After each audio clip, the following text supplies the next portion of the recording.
Hello viewers, আসসালামু আলাইকুম। আশা করি সবাই ভালো আছেন। আমি মোহাম্মদ লিটন হোসেন। আজকে আমার ভিডিওর টপিক হলো ওয়ার্ডে আমরা বিজয় বাহান্ন এবং সুতুন এমজি দিয়ে ফন্ট দিয়ে কোনো কিছু লিখতে গেলে আমাদের টেক্সট চেঞ্জ হয়ে যায়, লেখা চেঞ্জ হয়ে যায়। যখন স্পেস দেওয়া হয় লেখাটা চেঞ্জ হয়ে যায়। তো এই সমস্যা সমাধানের জন্য আজকে মূলত আমার ভিডিও। তো চলুন আমরা মূল কাজে ফিরে যাই। তো দেখুন, সমস্যাটা এরকম। দেখুন, আমি এখানে হিন্দু ধর্ম লিখব। দেখুন চেঞ্জ হয়ে গেছে। দেখুন, আমি হাইসি দিয়েছিলাম, ড চলে আসছে।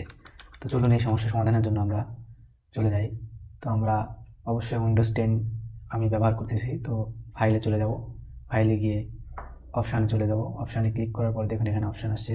তো এখানে জেনারেল ডিসপ্লে, প্রোফিন সেভ এগুলো রয়েছে। তো আমরা প্রোফিংয়ে চলে যাব এবং অটো কারেক্ট অপশানে চলে যাব। অটো কারেক্ট অপশানে গিয়ে দেখুন এখানে যে টিকগুলো রয়েছে এগুলো সব টিক আমরা তুলে দেবো। সব টিক তুলে দেবো, এমনকি reflex text as you type এটাও তুলে দেবো। তুলে দেওয়ার পর আমরা ওকে করে দিব, এটা ওকে করে দিব। এখন দেখুন আমি হিন্দু ধর্ম লিখব। দেখুন আর চেঞ্জ হচ্ছে না। তো আমাদের সমস্যাটা সমাধান হয়ে গেছে। ধন্যবাদ সবাইকে। আশা করি সবাই বুঝতে পারছেন। আমার ভিডিওটা ভালো লাগলে সাবস্ক্রাইব করবেন। আসসালামু আলাইকুম।